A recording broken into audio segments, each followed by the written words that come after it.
Alrighty, we are back. And we're doing a little bit more stuff today. So, with that being said, welcome back to the channel. I'm Steve, the retired hobby tech guy, American expat here in Korea. Today, what we're talking about is some cool stuff over here. Printed out some more Borderlands stuff, and so getting ready for Halloween. Pistol and rifle, and ooh, too offensive for social media. I just don't get it. This is getting to the point of where we're really getting into this 1984 dystopia, totalitarianism, where you can't use certain words, so you have to use other words that mean the exact same thing. So really, why are some words offensive and why are others not? If the meaning behind those words are the exact same, I'm at a loss. So anyway, if we take a look on the desktop there, what we can end up seeing is we've got another Ripper mask, and we've got what appears to be a rifle. And so what we're going to end up doing is taking a look at that. One of the first things I ended up doing after the first Ripper mask is I printed out a second one, and well, shoot, let's just go ahead and get all this stuff, and we'll kind of show you what's going on here. Getting more and more stuff. So we got two Ripper masks, and then we've got this bad boy here. And this is going to be interesting. Just finished up that print. We'll take a look at that. But anyway, what we ended up doing is I did the first Ripper mask. Now, this is from the Borderlands that you can end up seeing here. And this thing turned out awesome. We did some coloring and shading. And we did rust and all that stuff. Some damage on this. And this turned out really good. And then we added straps on the back. We hot glued some webbing on there, 3D printed some clips that we can end up seeing right there. So the clips turned out really good. And the mask looks really good. So you can run it with just, a single strap on the top, which you could end up doing, but also the one on the bottom. And again, this turned out really good. So I'm definitely liking this.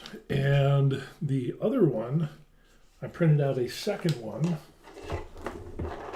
And that one is going to be for the wife, and that's this one here. So we're redoing the same thing. And I changed some of the processes. You can see I got a little bit of gold, silver-ish color on there. And what I ended up doing with this, after priming it, this one took a total of like 4.5 hours without breaks. So I videoed everything and painting this and the whole 9 yards from primer to paint. I didn't do the varnish, but that was like 2 minutes, spray can, so it's not that big of a deal. So I'd say about 4 hours and 45 minutes, okay, to do this entire mask. And then add in another 15-20 minutes for doing the straps and stuff like that. But I hand painted a lot of this stuff. I spray painted the tan, and I was like, you know what I'll end up doing with this is I'll spray paint the tan, and then I taped this off, the tan, and then I spray painted the black on there. That saved me a lot of time because on the previous mask, what I ended up doing was brush painting it. And I was like, okay, yeah, that's brush painting is nice. It's okay, but it takes a while as compared to like 2 minutes spray painting and boom, it's done. So I got about 2 minutes on the tan, about 2 minutes on the black, and really, turned it over and did a little bit on the inside. And then we did some little color test pieces there for the yellow, which is what the wife wants to have on the logo or the colored stripe on here. So what I ended up doing is really cutting down the amount of time that this is going to take. So probably have about 5, 6, 7, 8, 9, maybe 10 minutes and we're at this point right now. And then of course I did the all the little damage marks in black, and I might end up getting a Sharpie. I still need to do some lines there, but this is going significantly faster than what I did before. So yeah, this should turn out pretty good. I'm really excited about that. Getting that processing time and the painting time down by using spray paint, and it's nothing fantastic. It's nothing odd. It's nothing extraordinary like some special car painting paint. It's just Krylon paint. You know, that's basically all it is. You know, flat black. The sand color, which is Krylon sand. Some acrylic black paint, which actually Army Painter paint, but I just ordered some paints off of Amazon that aren't as expensive as Army Painter or Citadel, but they can be used for cosplay, and it's acrylic paint, so get a lot more. I think it's like a 60 milliliter tube of paint, so that's a lot better than what you get with these small little bottles that are way too expensive. So really excited about that. And then what I ended up doing is printing this here, which is the Ripper pistol, which turned out pretty good.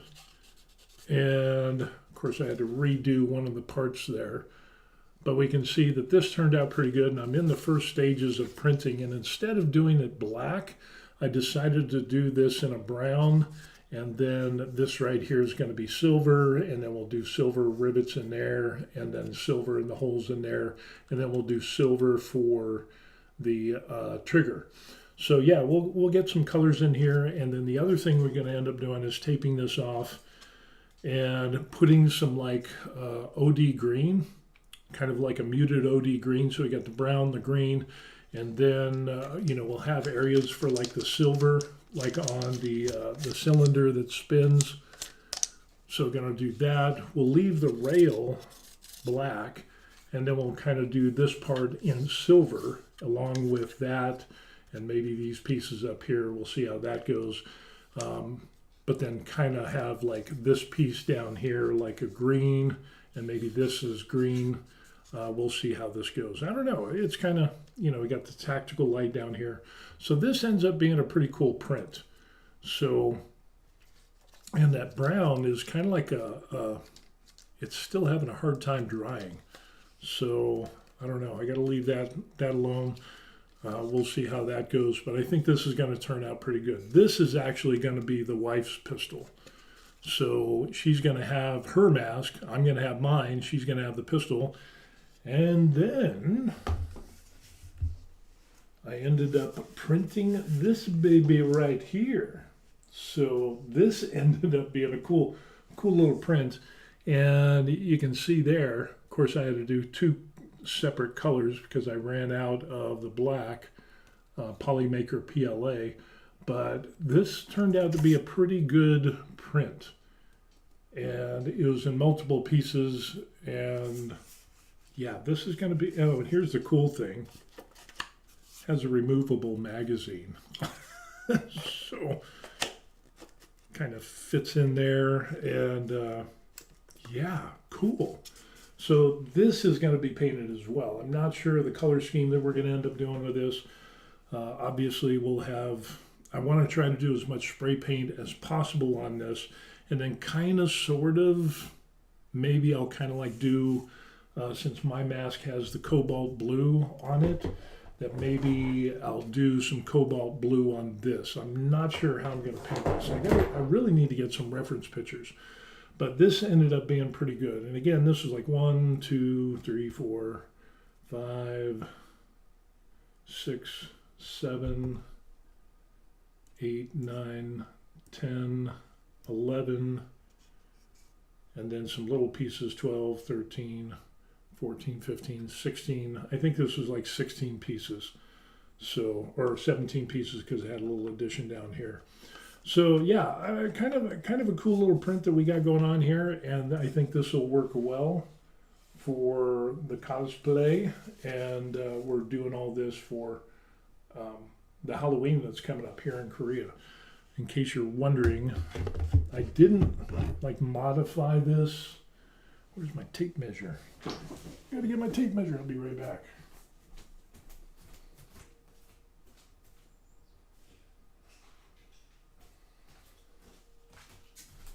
In case anybody is wondering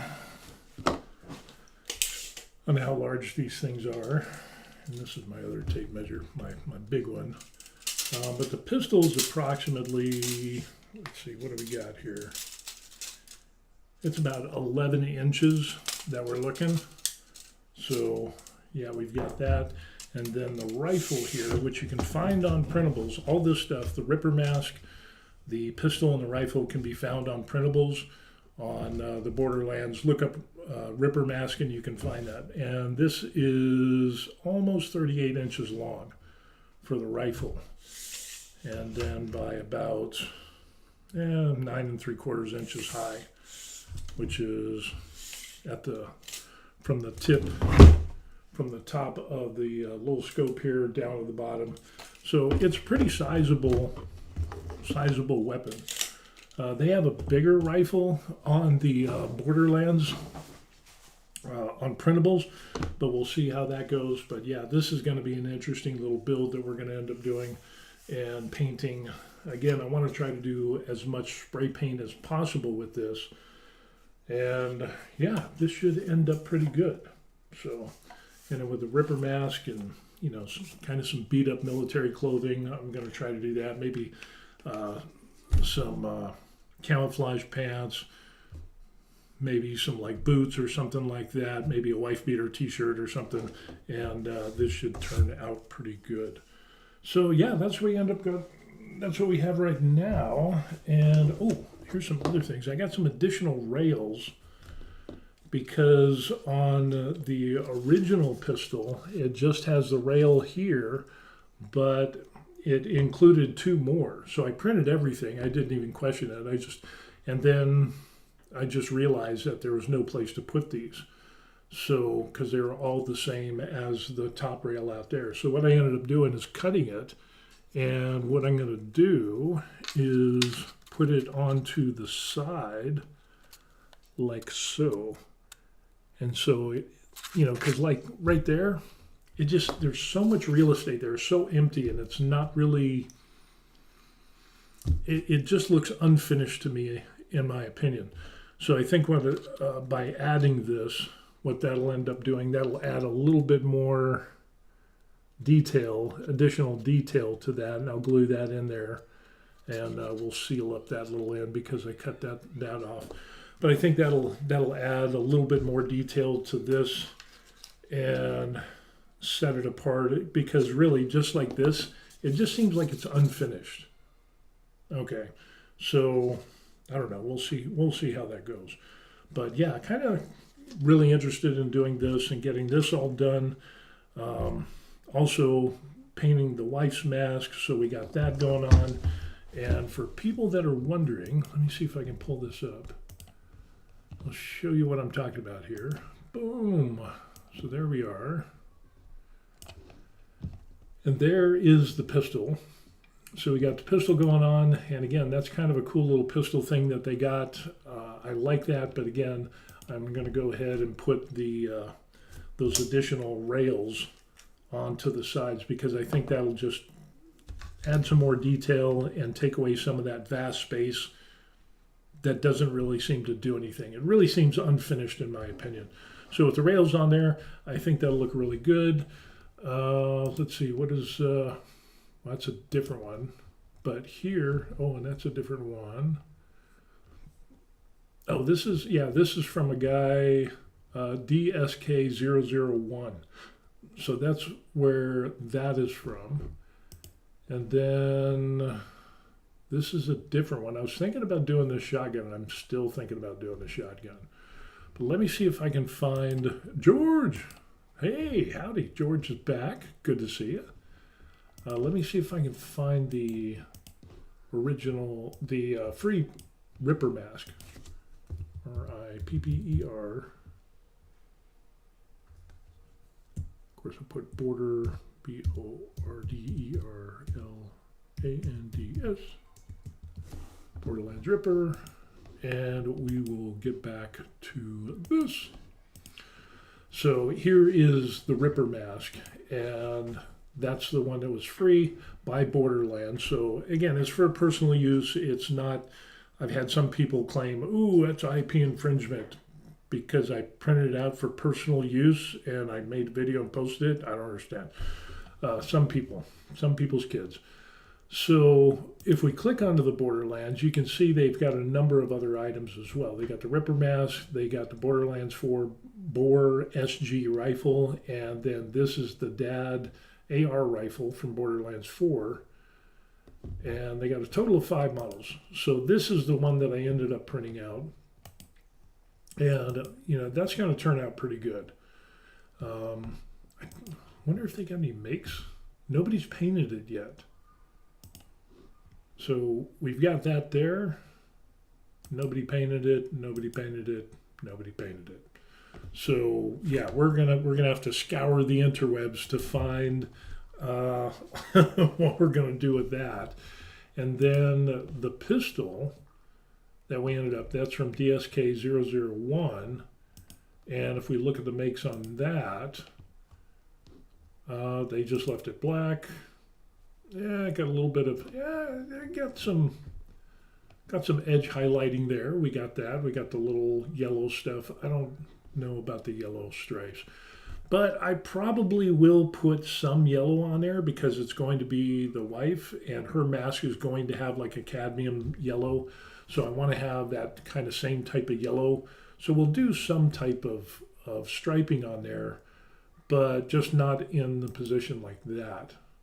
But they did a pretty good job. You got some edge highlighting on there to really kind of set that thing out.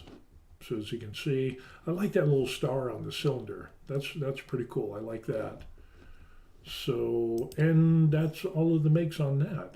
So, yeah, I'm hoping to do some colors on this, and then we'll also end up doing some distress on here as well. So with that, then everything won't be so crisp and clean. It'll be a little bit dirtied and muddied, and we'll see how that ends up going.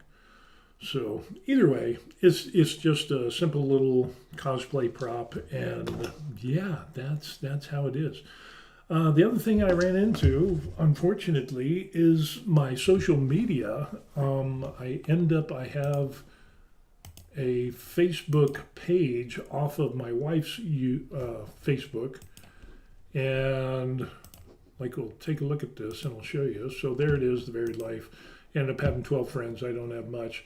And with that, on this, all I do is I post the stuff that I end up doing as far as like 3D hobby stuff, resin printing, painting, posting my videos that I put on YouTube, stuff like that, painting. That's pretty much all I end up doing on this page, which is a page off of my wife's account because Facebook ended up saying, hey, whoa, we can't have you on here because you said offensive words. And the offensive words that I said were from news articles that were open source and available to the public. and Facebook, of course, in their automated thing, it ended up just really kind of screwing me over. And they said, this tagged our thing and your account's closed. And it's just like, I don't understand. You can't say certain words, but you can use other words in lieu of those offensive words that mean the exact same thing. Like you can't say somebody was M-U-R-D-E-R-E-D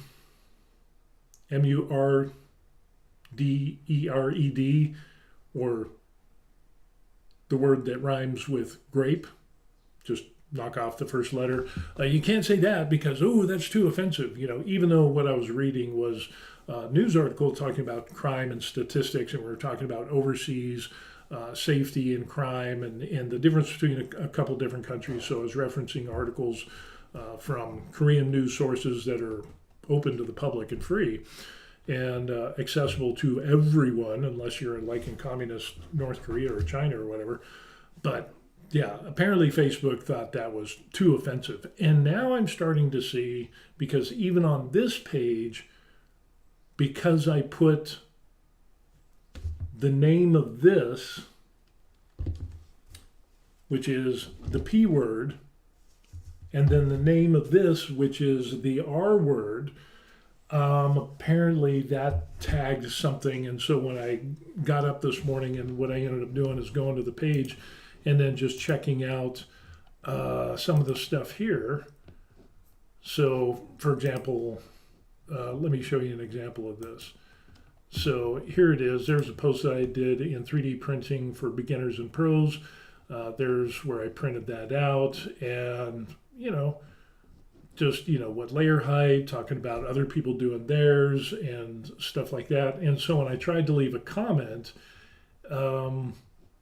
it's interesting because it ended up banning that I wasn't able to respond. It was like, really? I don't get it. I really don't get it. And so let me see if I can find out, like this one here. Oh yeah. So there's the mask that I ended up doing, which was really good. And so other people ended up. Let me show you what's going on here in this group, which is cosplay builders. And because that's kind of the goal, is to do a big cosplay thing eventually. But the Ripper mask and this stuff that we're doing is going to be for Halloween. So we're kind of just easing our way into the cosplay stuff. So anyway, other people kind of showed their stuff. And then when I came down here and I put like, wow, great job on the mask. And then when I ended up posting that, of course, it takes a long time. And then that tells you, uh-oh. Oh, it did. It worked. Oh, okay, cool. Oh, wow. That is so cool. I'm glad that's rectified. Basically, what happened was I am so glad that is fixed. Because what happened is I'd put the comment in there. And again, on another one, I ended up putting like the P word and the R word for the cosplay devices or weapons. I think that tags something, and then it's like, ooh, those are offensive words. But it's cosplay. It's 3D printing. It's based off a video game. It's not real. And so I wasn't able to post any comments. And then, of course, I did the thing of, if you think this error, this was posted in error, me not being able to comment, I did that and said, hey, I'm just doing cosplay hobby stuff, pistol, rifle, all cosplay, nothing real, nothing offensive.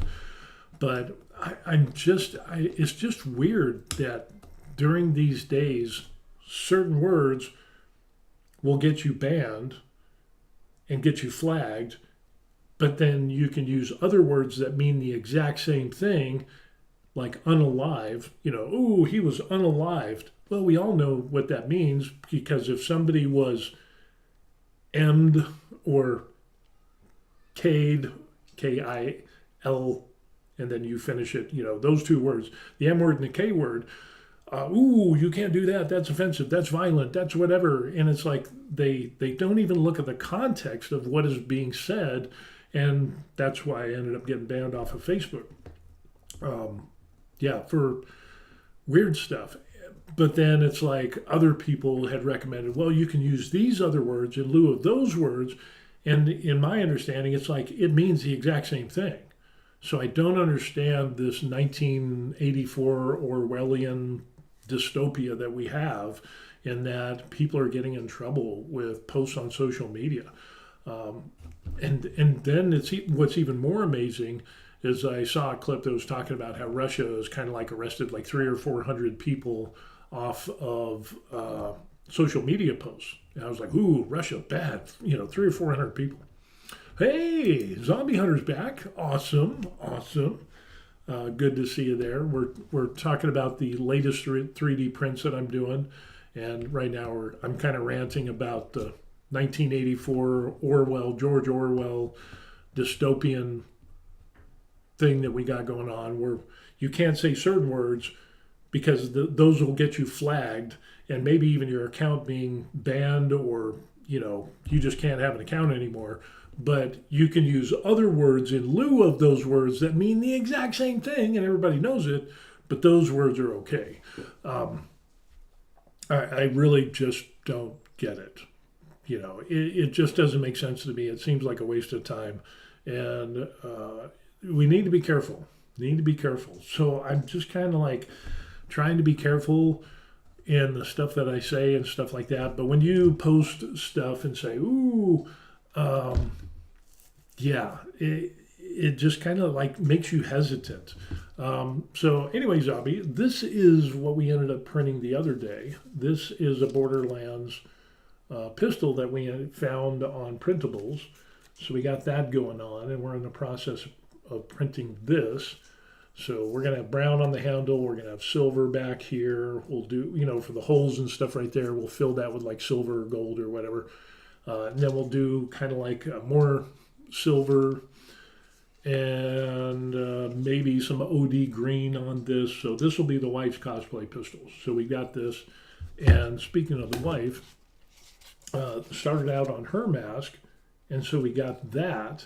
And she's going to have like a yellow cadmium stripe on there. I'm going to have the blue. She's going to have the yellow. And then I might put like a Hello Kitty on the side or something like that. Something cute. So the pistol is going to be hers. And I think that's going to turn out pretty good. And like I said, I'm going to add because you see the pistol there, and it ends up this space right here just seems like it's unfinished. So it doesn't really make sense. So since I had another rail that had been printed out, if I add that rail like right there, of course it's going to be parallel, but I think that will make more sense. It'll add some, add something in that vast expanse that just needed to have something there. And then we'll kind of do some other stuff. And here's the other thing that I ended up printing was this baby here. So I just finished printing this out yesterday, and then it was yesterday. And because this took, like, the first one was 15 hours, the other one was 18 hours for all of these pieces. And then gluing them all together and everything, this came out pretty good. And it has a detachable magazine. So that's kind of cool. So this is the Borderlands Dad rifle that it's got going on. And so we're going to end up painting this. So this looks pretty cool. And there's no reference as far as what the color scheme should be. So since this is going to be my rifle, I think what I'm going to end up doing is doing some cadmium blue that will match my helmet, so it'll kind of mix and match type of thing. And we'll see what we'll do with that. So, but as far as the rest of it, I got to find some spray can because that would be the fastest way to paint this thing. And then, of course, we'll do a UV paint, varnish, clear coat seal, whatever type of thing, high gloss, like I did on the Ripper mask to kind of do the same thing. And that will seal everything in. And I think that'll be a cool little cosplay thing. So that's what we got printing right now. And yeah. That mask looks great too. Yeah, it's coming along pretty quickly. I talked about how basically the last mask that I did took about 4.5 hours to 4 hours and 45 minutes for everything to do, not counting the breaks in between for letting it dry and me having squirrel moments and doing other stuff like printing this or doing that or whatever, eating, sleeping, whatever. But I've really cut down the time for this mask in the fact that primed it. I didn't go crazy with the primer. Again, it's printed at 0.16 layer height. Boom, about 16 hours to print. Did the primer on it with like 1.5 coats, just a good thick coat. Did the once over on it, and we're good to go on that. So that was about maybe 2 minutes. Then I did the tan. That was like another 2 minutes. And then I taped off, the tan area, and then we just spray painted the black on there. I got a little bit of overspray, which that took another 2 minutes. And then I ended up painting the black portions on there. and I just, boom, wanted to hit it and go in quick. And so that ended up being like 10 minutes maybe. I was kind of like watching some videos and painting at the same time. So this one is coming along a lot faster than the previous one. So we'll actually hit this up later today. We'll start doing the silver and doing the silver dry brushing on this. So this is coming along a lot faster than the previous one, which is good. Learning a lot of things on the first mask and apply that to the second one to make that a little bit faster. So with that being said, and then we have this guy that's sitting in the pile of shame. He's looking on all of this stuff. He's like, that's painted, that's painted, that's painted. Why aren't you painting me? I don't know. We'll get to you eventually. I'm sorry. One of these days. But with this one, I want to do, because this was printed at 0.16 as well, which came out super, super nice. I mean, we got some little layer lines. You can see some lines there. You can see those, right there. So we got that. And I might try to sand this down. And I think I'll try to sand this down because I got a couple coats of filler primer on this, but I'll try sanding this down, and then I might even get into UV resin and seeing if I can, do a UV resin coat, especially right up on this part right here, and seeing how that can work. So this is kind of like an ongoing project of trying out using UV resin, maybe some UV resin with baby powder or talcum powder or whatever to do that mix to kind of smooth out some of these areas and cure it with a UV light, and we'll see how that goes. So this one, what I want to do with this is I want to try to incorporate some LED lights for the eyes. So that's going to be, we'll have the screen on here, and then we'll have a 3D printed eye of some sort, which I can put a LED light in there, so it'll do red or green or whatever, blue, and we'll see how that goes. I think I'll do red for the eye, and then we'll kind of do the blue, or I'm not sure. Maybe we'll do green for the stripe, and then we'll do red for the eyes. I think that could be a pretty cool looking contrast there. But I definitely want to do the LED lights and get into that a little bit. George says, I'm sorry I'm not talking much. I'm making dumplings for chicken and dumplings. Oh, well, you have to share with everybody. You have to make enough for everybody. Bring enough to the table. Chicken and dumplings. I can't remember the last time I had chicken and dumplings. That was a long time ago, but that sounds really good. We did have chicken last night because here in Korea it ends up it's Chuseok, which is the Korean Thanksgiving. So Korean Thanksgiving, you got a lot of Korean food. Of course, we had marinated beef ribs put into a pressure cooker. Oh, it was fantastic.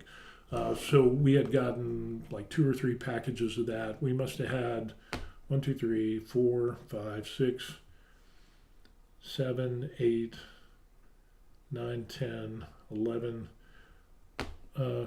maybe 12 or 15 people last night over at wife's family's place, and we ended up a ton of food. Of course, we had kimchi, we had rice, we had the short beef ribs that were marinated, we had fried chicken, we had Korean fried chicken. We had it's just so much food. And then we had beer, then we had soju, and then we had Jim Beam, we had some highballs and stuff like that. So it was a good time. Yeah, a lot of loud, a lot of people, a lot of talking, and it's like our daughter was there, so that was good. So she got to see everybody. She actually got time off from being a doctor, and yeah, she needed the time away and stuff like that. So, but yeah, the chicken and dumplings, that reminded me of that. Koreans have some awesome fried chicken. It puts KFC to shame. I'm just telling you. I don't think the Korean fried chicken, of course, there's places in Korea that doesn't have as good a fried chicken as some places in the United States. But the places that we go to or that we order from, their fried chicken is on point, like garlic, the marinated, spicy. They've got all kinds of different types of sauces. It is just, it's just incredible fried chicken. George says, I always make large pots so I have plenty of leftovers. And it's always better the next day, right? The leftovers are always better than, like most foods. You make it and it's like it's good, but then you wait a day and you have the leftovers the next day or the day after. It's even better because I think it just marinates and gets all those flavors. Yeah, that's the way it is. Except with the Korean beef ribs. Those are marinated for like 6 to 8 hours, maybe a half a day. And then garlic, kind of a sweet, you throw in some soy sauce, kind of a sweet sauce in there, some fish oil, some sesame oil, you do that as well. A little bit of Sprite, putting a little bit of sweetness in there. And, then potatoes and some other stuff, put them in a pressure cooker and do that for 6, 8 hours, something like that. Oh, it is the bomb. The meat falls off the bone. It is so good. So George says, the same with chili. It's always better the next day. I know. I was a big chili guy when I was in the United States. We would have at work, chili competitions. So we had heat, flavors, all kinds of different stuff. So we would do that once or twice a year. When I used to work in Colorado for the Department of Corrections, we'd have big barbecues and stuff.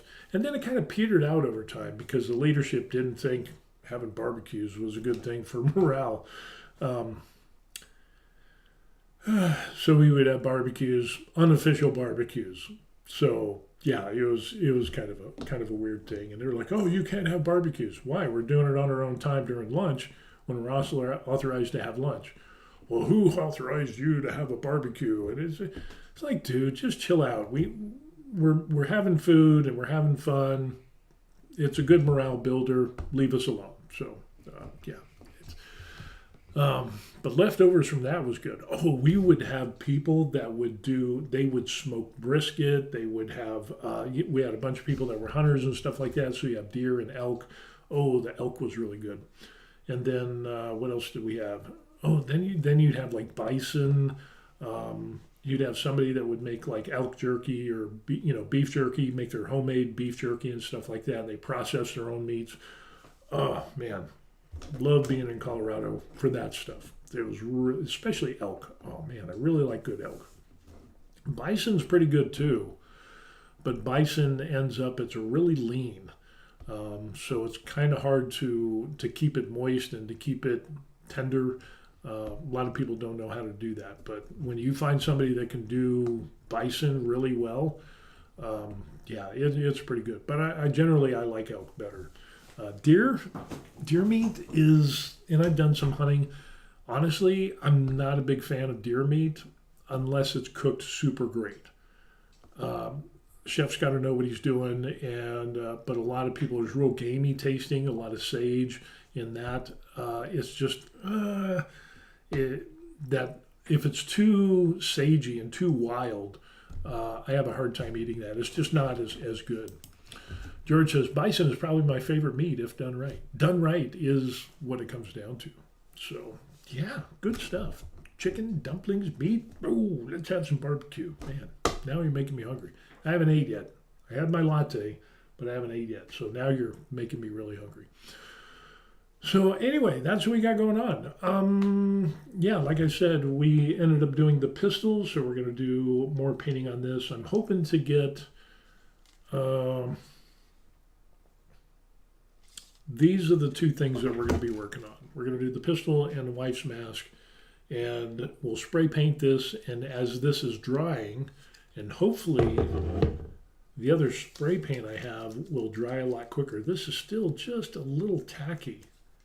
This is some Krylon brown enamel paint, and it is just having a heck of a time trying to cure. It's still a little tacky, and this has been like over 24 hours. So we'll take this off, we'll do another spray paint on this, and then while that's drying, we'll go back and we'll do the mask with the silver and we'll knock that out. We'll do the dry brushing. Again, we'll just do it, try to just really knock this out quick, which we should be able to do. And then, of course, after we do all that with the silver, then we'll go through with the washes. We'll do some paint around the eyes, and I think we'll even do some more lines than what I did on the previous Ripper mask to have a little bit more of that cell shading type of thing. So you have some lines like around here, you know, kind of along here, and definitely up on that part there, just to kind of throw in more cell shading. And yeah, with that yellow, that should turn out. I gotta scribe that on there with a pencil as well. And I did make a mistake on this. What I ended up doing on the black, if you take a look at that black, that is like really, really black, isn't it? Well, that's like Vanta black. So it's not like the black that's on here, on this bottom part here, but on these top parts, I ended up pulling a bottle that was unlabeled and it was black, but it ended up being Vanta black.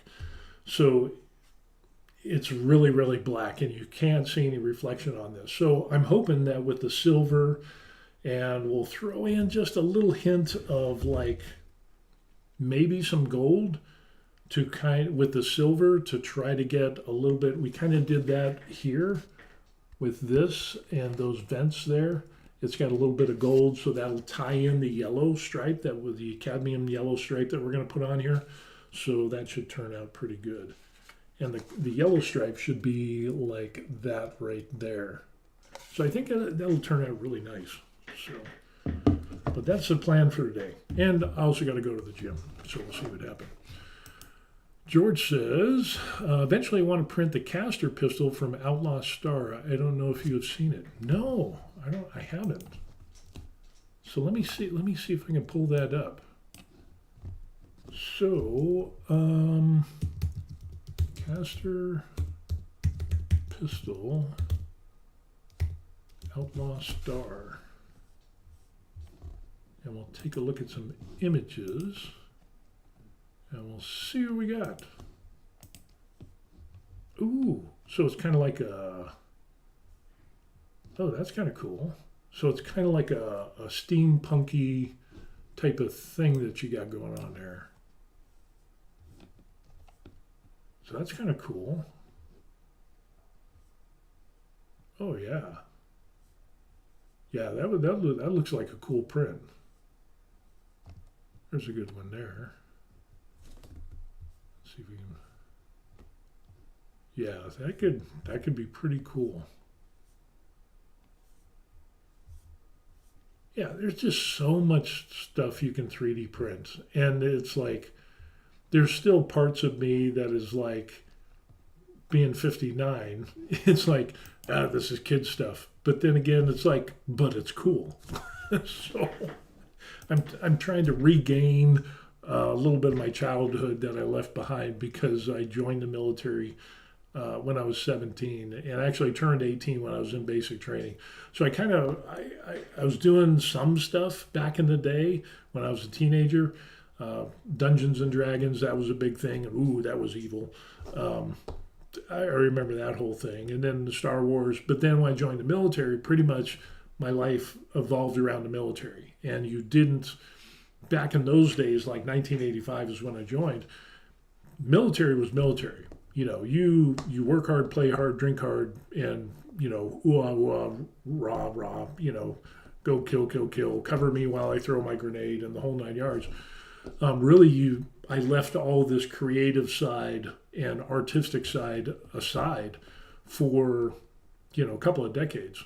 And then, well, more than a couple of decades, because then I got out, retired, and then I continued to work. And then it wasn't until we came to Korea that I started doing miniature painting. So it was kind of like, many, many decades. At least 30 decades that, well, probably about 37 years. It was 37 years since I had painted anything, because I was like 13 or 14 years old was the last thing that I painted, which was like green truck, gray airplane, stuff like that. And D&D miniatures was just very Barney basic colors. And then I just started back up again about 2.5 years ago. So we'll see what goes on. But it's good. I'm really enjoying it. George says, now I'm trying to buy a Jericho 45, but that is going to cost me a bit, and it's hard to get right now. Ooh, Jericho 45. Jericho 45. I think, yep, I know what you're talking about. Actually, a buddy of mine had one of those, and that is like IWI, Jericho, 941, stuff like that. I've shot those, and the 941 is a pretty nice little pistol. I'm not a big fan of 1911 style pistols. I like having more, when I was shooting, I like having more ammo. So I'm kind of a 9mm type of guy, even though I can shoot a 45, which is nice. I mean, it's any type of gun is fun. But yeah, I was more of kind of like a Glock person or something with high capacity mags, extended mags and stuff like that, because nobody ever died with having a lot of ammo. You know, usually it's the people that didn't have enough ammo that had problems. So I was a real big component of high capacity mags and things like that. But that's a pretty nice little pistol. I like that. Those, and they can be a little expensive, but guns are fun. Guns are fun. And since I can't have a gun here in Korea, that's where this cosplay stuff comes into play, where I can kind of do that. And I had to sell all my guns to come here to Korea. Now, some people has asked me, can I own a gun here in Korea? And actually I can, but the gun laws here are super, super strict. So I think I can own a gun as a visa holder. I'm not sure if I have to be a permanent resident to be able to do that. But the reason I don't have a firearm is because if I buy a firearm, you have to get certain safety classes, which isn't a big deal because I was a firearms instructor. So you got to pass a written test, a safety test, which is no big deal. But the thing is that I can't store the firearm in my home here in Korea. And you might be thinking, well, where do you store it? It has to be stored at a designated police station. So yeah, they're really strict with guns. And then I can only have things like 200 or 300 rounds of ammunition per year, which I would blow that in a day. Running courses of fire, teaching classes or whatever, I could easily, me going out in the States and going out shooting, I would easily do 200 or 300 rounds in a day. So they track your ammunition. That also has to be stored in a different place, and then to go shooting, you have to go to designated ranges. I can't like run and gun like the military and the stuff I used to do in the States. And then if you go hunting, so you have to basically kind of get permission and let them know how much ammo that you're taking, what range that you're going to, what you're going to be doing. If you're going hunting, you have to have your license and, of course, permission for that as well. So firearms are really, really regulated here, highly, highly regulated. And to be honest with you, there's some Korean shooting ranges, but they're really, really restrictive. And so basically you got like a wire going through the frame, and so you can shoot and then set it down, and that's all you can do. You can't just do like fast reloads. I haven't found any shooting competitions here in Korea like you do in the States. So really just owning a firearm is just not my thing there. Verithus, hey sir, how's it going? Good morning. Good to see you. We were thinking about you the other day. So when we were doing some videos and you didn't show up, and so we're like, oh, we hope he's okay. But yeah, we're just kind of going over some of the other prints that we ended up doing, and just a quick little recap. So we're doing the Borderlands pistol, and then we're going to add a little rail onto that to kind of make that look a little bit cooler. So in the process of painting this, showed everybody that we're doing the wife's mask with a lot of spray paint to minimize the amount of time that it takes to do that compared to the other one. And then this one, we printed out the Borderlands rifle that we see here, and we got to come up with a color scheme. And yeah, this is like 38 inches long, and this is going to be part of the Borderlands Ripper cosplay that the wife are going to do this Halloween. So we're going to get some, I don't know, we got to try to get some like BDU pants, and then I'll wear a wife beater t-shirt, and we'll see how that goes. So Ferris says, yeah, I missed you a few times. Well, we missed you too. So hopefully it was for a good reason. But yeah, doing more printing stuff. Just finished gluing the rifle up yesterday evening. So that turned out pretty good. And I think we're going, like I told the other guys, we're going to do some cobalt blue so it matches the mask, and we'll see how that goes. But yeah, good stuff. Ferris says, pistol looks really cool. I've been playing with glass on my engraver. Today is filter swap day. Glass. I've done some glass engraving with my tiny miniature laser engraver, which is like 5 watts, and it's 100 by 100 millimeters engraving area. So it is like the cheapest laser engraver that you can get off of Amazon is, I think, what it is. And the funny thing was, the company said, hey, will you do a review of it? It's free. Yeah, it works. But I was able to do some laser engraving and do some glass stuff. I did way more stuff on the slate coasters. And yeah. So that's really fun. George says, wow, 300 a year. I just wouldn't feel proficient enough with the way I was taught. I know. And even now, what I'm thinking about doing is way back in the day, because ammo was expensive in the United States, and even though, I was a firearms instructor, I would, fire multiple times a month. Still, what I ended up doing was getting like the SIRT pistol, and then a laser, laser activated shot reporter program, which is awesome because you can set it up on a tablet or a laptop, and then you can shoot your SIRT pistol on targets, and the program through the laptop or the tablet camera would record those, and you could get your first shot on target. So in other words, you could show the times of being able to, beep and then come out and draw and shoot. It'll give you that time. It would show you your split times. It would show all the shots after that, the shot placement on the target. It is an incredible program. But I'm thinking about getting that again and doing that here. Even though I don't have, firearms, I would still like to do that. So, and then there was another thing that I saw, which was like a VR headset where you can actually run courses of fire, like steel competition or shooting competitions and stuff. And I was like, ooh, that looks really cool. As if I don't have enough time in my day. But the SIRT pistol and that laser program, it was awesome because you can set it up anywhere in your house, have full-size targets, have smaller targets to simulate distance. The smaller the target is to simulate distance. And I can tell you that directly transfers the training over to real firearms. And it was the number one thing that I would recommend, because as soon as you pay for the SIRT pistol and the program, you have endless rounds that you can fire. And you're still talking about getting a good grip. You're talking about sight alignment, sight picture, trigger squeeze. You can focus on all those things. And then you can work from holster. My favorite carry was appendix carry. I love appendix carry. And I was really fast at appendix carry.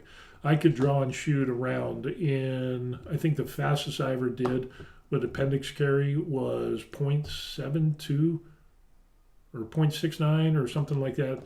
Around 0.7 seconds is that the beep would go off, boom, come out and fire and get that first round. I love appendix carry, loved it. But yeah, the SIRT pistol and the laser program is incredible. If you're concerned about keeping your skills up, that's what you need to get. It is, and I'm seriously thinking about getting that again. Let's see, what else? Ferris says, I wish I was good at painting this stuff as you. Always looks amazing what you put together. Oh, thank you. I appreciate that. I just kind of copy what I see on YouTube. It's an endless an inordinate amount of YouTube videos that I watch. So I just kind of copy what other people do and incorporate that. So my significant others saw this Disney Haunted Mansion whiskey glass for $99. So naturally I had to prove I could do this myself for like $3 a glass. Winning. Yeah, shot glasses, so cool. So cool. Yeah, and the stuff that people pay for that kind of stuff. And then you can make customized glass, shot glasses. I mean, that's just incredible, you know. And shot glasses are cheap. You know, you go on Amazon and, you know, hell, you could go on Temu or, you know, wish.com and get shot glasses and then engrave those and boom, your markup would be, you could still undercut the major retail pricing and you could still do really, really well. So, George Valentine says, just don't do it with the SIG P320 and don't drop it. Yeah, right. Wasn't a big fan of SIG. I was more into Glock. Glock was my go-to. Glock 17, Glock 19, Glock 23 with a 9mm conversion barrel, and because that was a 40 caliber, the Glock 23, which I really liked. But then I got the conversion barrel, so I could do, what was it, the 40 caliber, the 9mm, and then I also had the what was the other conversion barrel I had for that? I can't remember what it was, but conversion barrels were the bomb. So, and Glock is just, it never fails. I've never had a failure on a Glock. And I put thousands and thousands and tens of thousands of rounds through Glocks, and I just love them. But I love all pistols, except for SIG, you know, or the ones that you drop and then they fire on their own. You know, those, I don't like those. Not a good thing. But yeah, I love my appendix carry, and that's normally what I would do. And then when I was doing security work, depending on the situation, I'd either do appendix or holster outside carry, you know, kind of that officer presence type stuff. But the appendix carry is my favorite. For day-to-day stuff, appendix carry. And even with an optic on it, I would appendix carry. And you couldn't see it. But then again, I don't have a lot of insulation on the middle like some other people do. Let's see. Veritha says, I have a Walter PDP with a 5-inch barrel. Cool, cool. That, you know, that was the thing I liked about being in the States. So being a firearms instructor, seeing the light go on, teaching people marksmanship, how to shoot, move, and communicate, and doing some of the more high-speed stuff. I was part of a contact team of instructors who are contracted to teach military police at Fort Carson. I think we went through like 600 or 700 military police members that we taught for their new qualification and standardization as far as equipment layout and gear and all this stuff. Just basic marksmanship. A lot of them didn't even know how to do that. And we did a before qualification test, and it was rough. And then we went through a class which ended up being, was it 4 days, 5 days? And on the 5th day, we did another qualification, and we improved their qualification scores by like 70% on average. So yeah, it was a really good time. And a lot of that wasn't just standing still and shooting. We had the course of fire, the test, ended up, you know, shooting stationary, walking and shooting, and then, you know, shooting and then run to another station, shoot, and then run and shoot, and doing, you know, different elevations and stuff like that. And of course, reloads, stationary reload, walking reload, running reload. And yeah, we really got into some of this. And then we did some more dynamic stuff of where you would go shoot, and then your gun is dry, and then you eject a magazine, and then you have to go down to a wounded person, get a magazine off of them, reload, and then shoot as you're providing covering fire as people were taking away the wounded guy or gal. So we kind of got involved into how you set up and where the magazines are going to go. They were ate up like soup sandwich. To be honest with you, we would have one squad, the uniform would be different from another squad, which would be different from another platoon, which would be different from. You would have people within the same squad, and their magazines would just be all over the place. And there's no standardization. Where's your first aid kit? Where's your tourniquet? All of that stuff. We standardize all of it and say, okay, well, the only difference is that if you're a lefty or a righty, that's going to dictate where your holster is going to go. But everything else is going to be the same. So if you have to get the magazine off of somebody, or you have to get the first aid kit or the tourniquet off of somebody, it is on the same place as it is on you.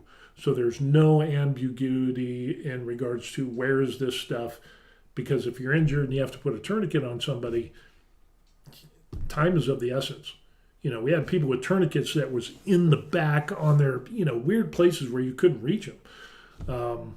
So we standardized all that, and we got them shooting and moving and communicating, and it was really a lot of fun. George says, I already printed a few mag belt clips for a friend, and he loves them. Oh, yeah, I can imagine. I mean, especially with the materials that we have today in 3D printing, I didn't even think about that. I can imagine having a 3D printing, because I made holsters, which was cool, vacuum forming and stuff like that. I had done holsters before, and of course, then everybody got into it. But I'd done that, made holsters for Kydex and stuff like that, formed those, personalized for people, depending on the tilt and where they wanted to mount it, and clips and the whole 9 yards. Whether it was appendix, left, right, small of the back, side, under the arm holsters. I used to do that kind of stuff. So that was kind of fun. I can imagine what you could do now with 3D printing, especially with carbon fiber and some of the higher tensile strength, materials that we have. That would just be so cool. Yeah. I miss my guns. I wonder if they miss me at times. But one of these days, I'm going to go to a firing range here in Korea, and at least if I can just stand and shoot, we'll see how that goes. But I also want to see about airsoft here, because in Japan, airsoft is really, really big. Here in Korea, not so much. So I need to look into that and see. But that's where it comes into play with like the SIRT pistol, the laser program. At least I can have fun doing that, even though it's not live rounds. Ferret says, I designed and printed a sight pusher because there was none on the market. Bonus. You got it. I remember when you had to take your gun in and pay a gunsmith to install new sights on your gun. And that was like, $50, $100 that you would pay for a gunsmith to do that. And then it got to the point of where, hell, I can do that. And then you buy the equipment. And now, you print your own, you could do it yourself. It is so easy. It just kind of makes you wonder how far is 3D printing going to go, and how it's just amazing on what we can do with 3D printing and all the technology we have. So, and 3D printed guns, there's always that. Something I won't do here in Korea, that's for sure. that will end my visa and get me kicked out and banned from Korea forever if I did something like that. But yeah, it's definitely something that I like doing. I think that's why I kind of like shooting games from every once in a while, kind of relive some of the stuff that I ended up doing. But yeah, I think eventually I'll get another SIRT pistol, or I'll get a VR system and be able to do some some courses of fire, steel match shooting, competition shooting that I used to do in the States, and kind of do that in the VR, the ether, and have some fun doing that. So, I don't know, we'll see. Let's see. My grandfather was a drill sergeant and loved teaching me to shoot because I'm ambidextrous. Cool. There's a funny story about that. When I grew up, I was left-handed, and then I went to private Catholic school, and if you wrote with your left hand, that was considered the devil's hand, and so they made me write with my right hand. And then whenever I tried to write with my left, the nun would like slap me with a ruler. And so, but with that being said, my right hand writing was atrocious. So when I went to basic training where I learned how to shoot, they taught me how to shoot, hey, what hand do you write with? Of course, I put up my right hand, but really it was my left. And so I learned to shoot on my right hand, even though my left eye was dominant. Because usually, whatever hand you are, that's your dominant eye. Well, I was initially left-handed and left eye dominant. So when I ended up shooting right-handed, I learned how to shoot with my right eye, and then I'd be able to be cross-dominant. And then when I got to the point of where I ended up, I could shoot with both eyes open, and then you throw on a red dot sight there, and then I was happy as a pig in shit. It was just, so I would shoot right-handed, I would shoot left-handed, and pistol, rifle, carbine, whatever it was. That being able to do that is just so cool. And the matter of fact, the cert pistol and that laser program that I had allowed me to get even better at being ambidextrous, especially with a sight picture and stuff like that. So yeah, it's pretty cool. It gets really interesting when you combine 3D printing with different machining techniques, getting into that now, multi-material stuff, printed parts with wood and engraved metal. Yeah, just so much stuff, so much cool stuff that we can do these days. When I started shooting, I found out that I don't have a dominant eye. I can switch back and forth. Cool. It was interesting because I could do pretty well, but I was more left eye dominant than I was right eye, but I could shoot. And then of course with that cert pistol and practicing and teaching, I was able to do both. But there was one side was more dominant than the other, but of course the more practice that you do, anybody can end up being cross dominant. And being able to shoot with both eyes open, that is a skill in and of itself. So really, it's not like you're kind of closing your eye and then, close this eye and that eye. I went through that stage, but eventually got to the point of where both eyes are open no matter which side you're shooting from, which is kind of interesting because with a carbine, as you come in, what I would end up doing is shooting courses of fire and then do this as you're going around like a barricade and you're shooting, and then I would switch and be able to shoot like this, and of course transfer over and be able to shoot on the other side of a barrier. So that cross dominant ended up being really, really cool. So, and CERT has, I think they have some CERT rifles that you can end up doing that as well. So, I mean, it was just cool stuff. So much fun, so much fun. So anyway, that's what we got going on. So we're doing more printing, we're doing more painting, going to try to get all this stuff done before Halloween because that's kind of the goal. And it is what it is. Ferrithus says, when I close one eye, I can't shoot that well. I need both eyes open. Oh, so you're one of those. Yeah, it took me a long time to do that. But Ferrithus is the natural. George says, shooting with both eyes open was one of the first lessons he taught me. Oh, really? Cool. Wow. I was just so messed up because I was left-handed, left eye dominant, and then basic training.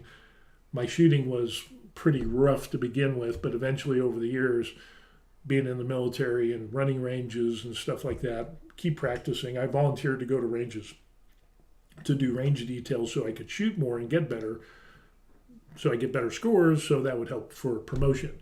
So yeah, that's how I progressed, and that was really neat. And then after I got out of the military, being a firearms instructor, and then training on my own and teaching people, and yeah, it just got better and better over time. I was really jealous of people like you too. So people that just show up and naturally are just like awesome. It took me so long to be able to do that. Anyway, I don't hold that against you.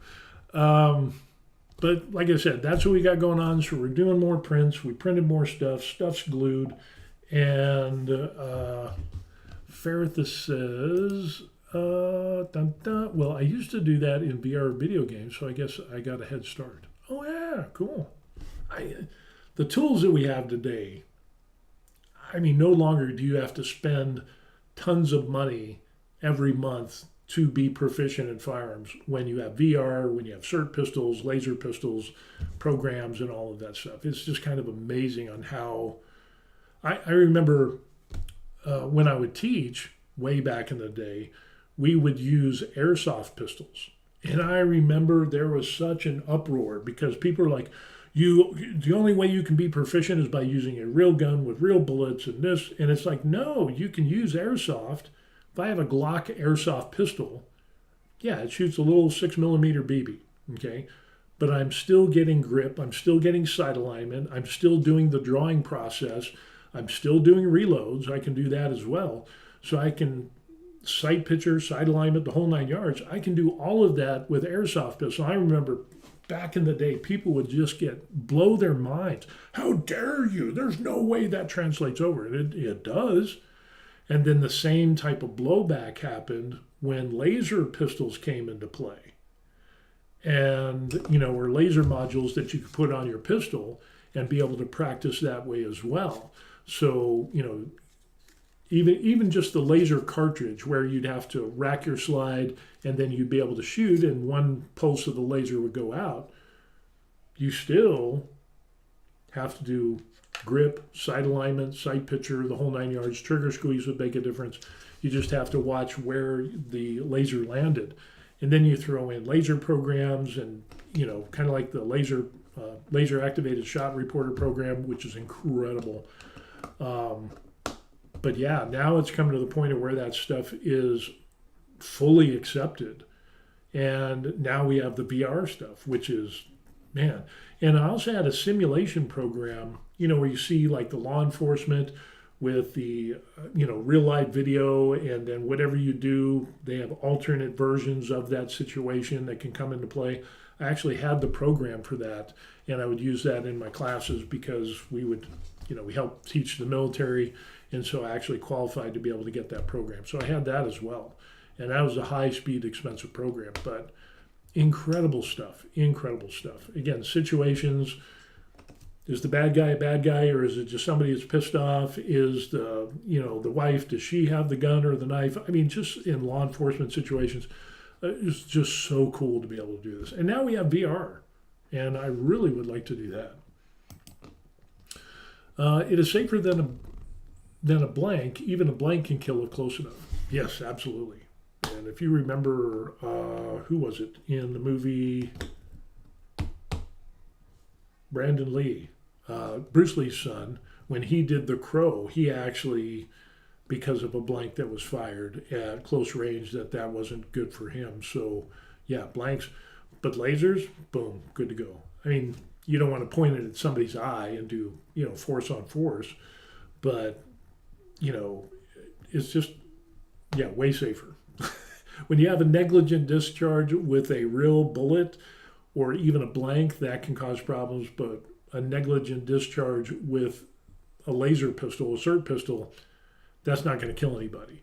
And when I taught classes, I had like 10 or 12 SIRT pistols, and those are, that's a pretty chunk of change right there. So I had like 10 or 12 of those. Most of them were semi-automatics, and then I had 2 revolvers that were like that. And then we would go through the safety procedures in class the day prior and teach marksmanship, teach sight alignment, sight picture, trigger squeeze, and whether you're slapping or pulling the trigger, whether you're heeling the gun or trying to push the bullet out, pre-bracing or whatever, and we'd be able to get people really honed in on their marksmanship fundamentals using laser pistols. And then when we went to the range the day after and the day after that, all of that translated over, and it was so much better. So after, I had some instructors like, "Oh, what, you use laser toy pistols?" Oh, ho, ho, ho, ho. And then people started finding out, and I had an instructor who used to rib me all the time, and he actually came to one of my classes. I said, "Well, hey, come to the class if you got time, and I'll show you what we do." So we did our little PowerPoint. We would do our SIRT pistol, and by the end of the day one, he had bought 10 pistols and got that laser activated shot reporter program. He goes, "This is awesome." Yeah, because you can identify the stupid people that don't have muzzle awareness, and you can fix that problem in class, and nobody's going to get killed. Whereas before, if you had negligent discharges, it's kind of, you know, if you have negligent discharge, I'd rather be able to fix it in class with a SIRT pistol than on the range and have it possibly, you know, hurt somebody, you know, and it's just like, it's just so much better. Whatever works, works.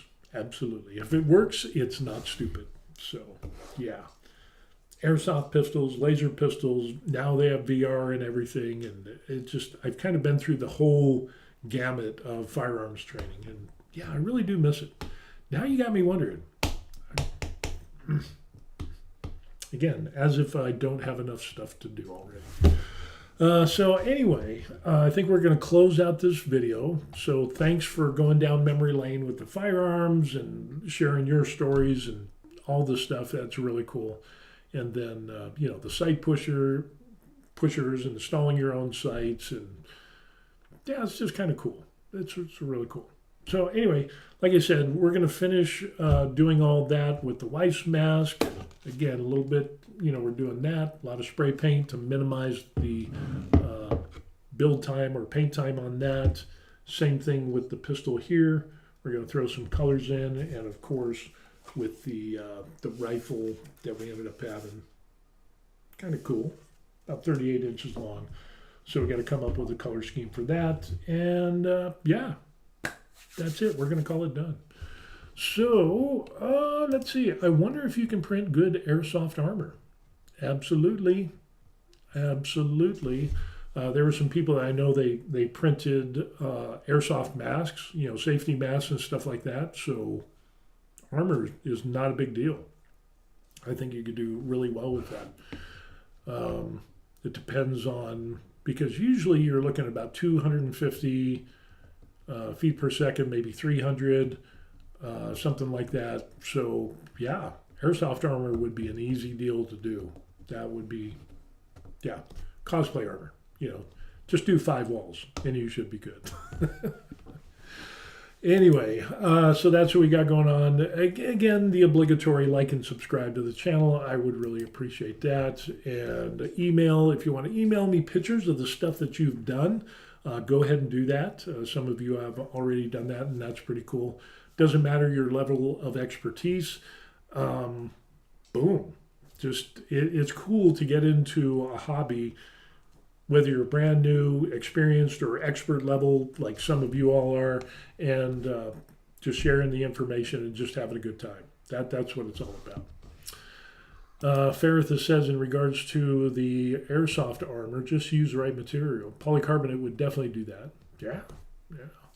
I mean, it's just so many things you could do with 3D printing. I mean, man, it's just incredible on the stuff that you could do. So I remember people practicing with Nerf guns. So I don't know, maybe I need to get a Nerf gun and start having some fun. Wife and I can duel each other in the house. We can see that. So anyway, but like I said, yeah, fun stuff, all kinds of stuff that you can do with 3D printing. And we're going to close this out. Again, coffee, email, links, box, it's all there. But the best thing you could do is like the video. I would really appreciate that. That would be the best thing. And it's been a long time since somebody bought me a coffee, and I don't really care about that because I enjoy kind of doing this even without all that. So we'll see how that goes. But anyway, yeah, Ferrithus, George, everybody else that's watching, have a great day. Enjoy your evening, because it's morning here in Korea. And yeah, that chicken and dumplings, George, you got to tell me on how that turned out, because now I'm getting hungry. So I definitely got to feed my pie hole. So with that said, we will see you all on the next video. So we'll see you, Mr. Ferrithus, George, everybody else that's watching. Again, shoot me an email and I'll answer. And yeah, just to say hi or whatever. So Zombie Hunters, see you guys. Yep, you as well. So we got a lot of people from around the world. good stuff. Good stuff. And Zombie Hunter says, it's nearly lunchtime. Ooh, it's almost lunch. It's like 9, it's like a quarter after 9 here in the morning. So a few more hours it'll be lunch, but I'm definitely hungry. So anyway, thanks everybody for the conversation and going down memory lane and kind of giving an update of what we're doing. And we will see you all in the next video. So adieu to you. Peace. Some good stuff. Good stuff.